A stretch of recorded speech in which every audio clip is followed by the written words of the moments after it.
You are live in the CNN newsroom. Thank you for staying with me. I'm Ana Cabrera in New York. Money in the hands of many Americans who badly need it. Money for small businesses and money for states and cities and schools to help them fight the deadly coronavirus pandemic.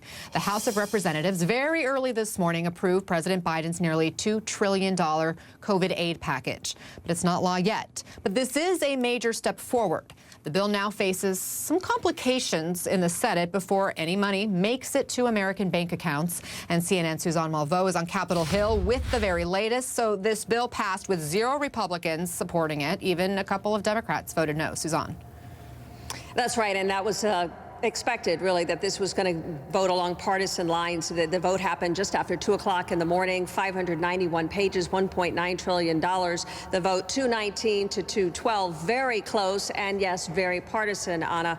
It is more complicated now that this goes to the Senate side, because this bill includes a minimum wage increase to $15 an hour. We have already heard from the Senate parliamentarian who says it does not pass the rules of reconciliation, which essentially means the Democrats can't pass this with a simple 51 majority instead of the 60 that is normally required within these rules, within these budgetary rules. And so it has to be taken out of this bill. We'll see how the Senate deals with this. There are some Senate Democrats, we know of at least 2, who don't want it in the bill. And we know that there's some House Democrats who are saying ignore the parliamentarian, overrule the parliamentarian. There is no sense that that is going to happen. But Anna, what we've heard from the House Speaker Nancy Pelosi is that the House, no matter if it has it or doesn't have this minimum wage requirement, they're absolutely going to sign it because it is critical to so many Americans. So what is in this mammoth bill? We're talking about $1,400 in direct stimulus payments for those making less than $75,000,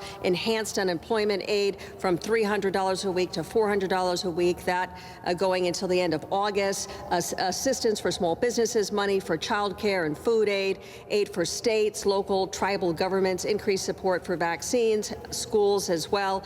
And what we are seeing, at least now in the House version, is that minimum wage increase very likely not to survive on the Senate side. The deadline for this, or at least the goal for this, for Congress is to have this on the president's desk by March 14th, when those unemployment benefits expire for 11 million Americans. That is the hope. That is the goal. As we see this, Anna, it is moving very quickly. It is likely that they'll be able to do just that. Anna. Okay. Suzanne Malveaux, thank you for that update. From the fight for COVID relief now to a disturbing issue urgently in need of a solution. Attacks against Asian Americans are on the rise here in the U.S. Today in New York City, the Asian American Federation held a Rise Up Against Anti-Asian Hate rally where Mayor Bill de Blasio delivered this message. Stop Asian hate. This is the message we have to get out, not just in New York City, but all over this country. Stop Asian hate. Stop it now. Just in New York City, police recorded 29 racially motivated crimes against people of Asian descent in 2020.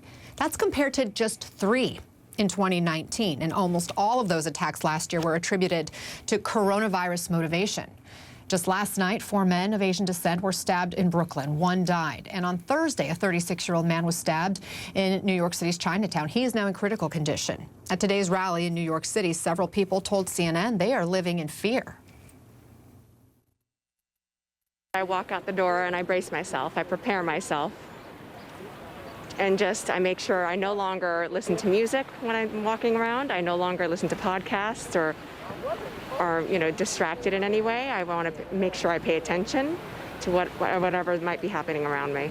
That's where I am right now. Many of my family members are living in fear and anxiety. The attack just a couple nights ago was a man that was stabbed in the back randomly. So this is not a way to live. That to walk with our backs against the walls, always in fear. Something must be done, and we're going to look to our elected officials, our government, and really a society at large to understand and recognize this problem and do something about it.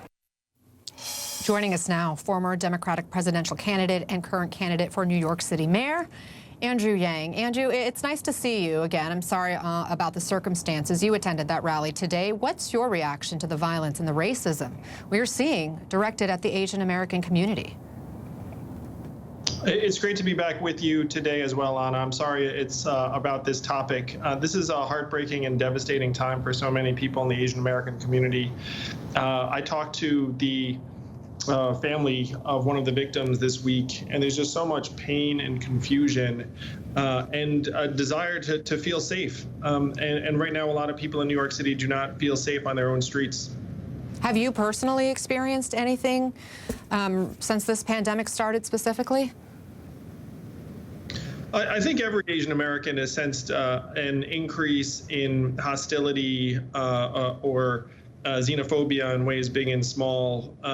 In my case, I've been fortunate that I haven't been a direct victim of some of the assaults that have been described. But I know that the feeling of fear is very real. I just talked to a restaurateur whose staff does not feel safe coming and going to the restaurant. And when they leave the restaurant, it's quite late. So he's trying to figure out how he can actually stay open with his employees feeling the way they do.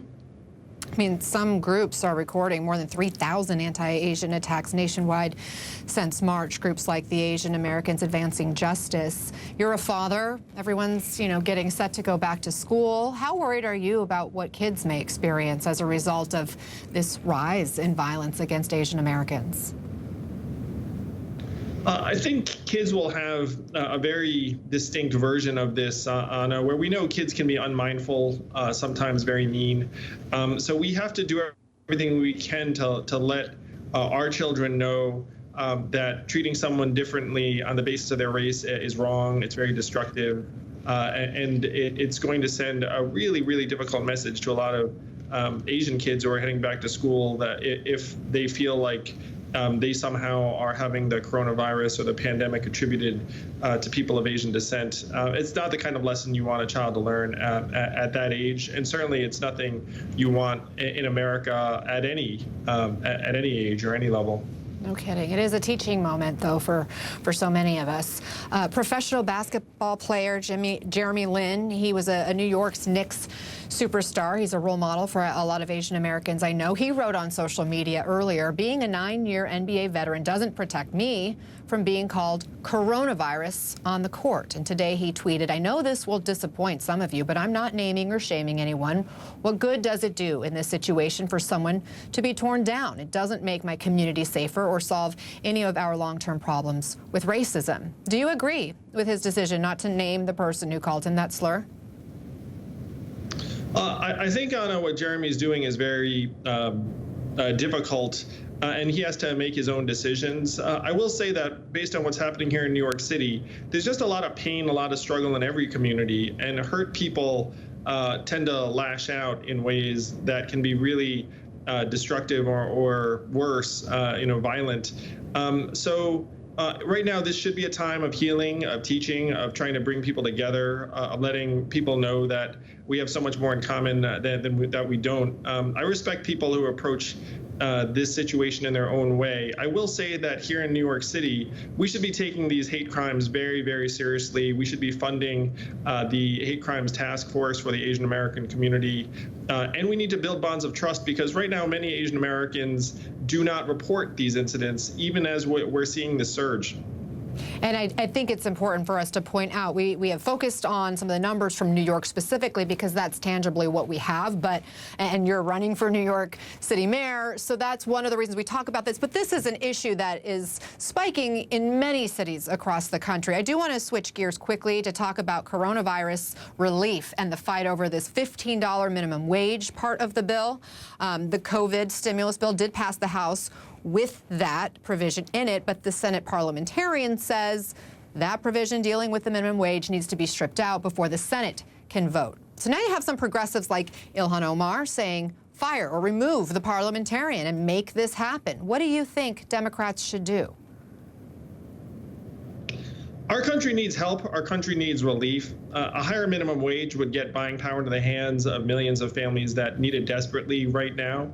And I'm on the record saying we should get rid of the filibuster. I mean, at this point, you need a government that can act. I thank goodness just about every day that Chuck Schumer is our Senate Majority Leader. I saw him at the rally against anti-Asian violence. today. We have to let our Senate do its job. And so this minimum wage fight, to me, is an example of that. I would love to see this pass with the $15 minimum wage very much included. If the $15 minimum wage doesn't pass here shortly, whether it's in this bill or in a different bill, perhaps a standalone, is there any chance it passes in this administration or beyond? I believe so. Now? I think most Americans, I think we're going to keep on seeing people fighting for it until it passes because at this point, millions of Americans can see that right now they're not getting paid enough to be able to make ends meet, and we can change it. We have the resources. This pandemic has been terrible, but it has demonstrated that we can do much more for our people if we decide to do so. $2.2 trillion CARES Act, this $1.9 trillion relief bill is going to help so many families. We can keep going. We can do more. We can get cash relief into people's hands. We can give people a minimum wage that's befitting of the most modern economy in the world in 2021. Andrew Yang, I appreciate your time. Thank you. Thank you, Anna. Great to be here.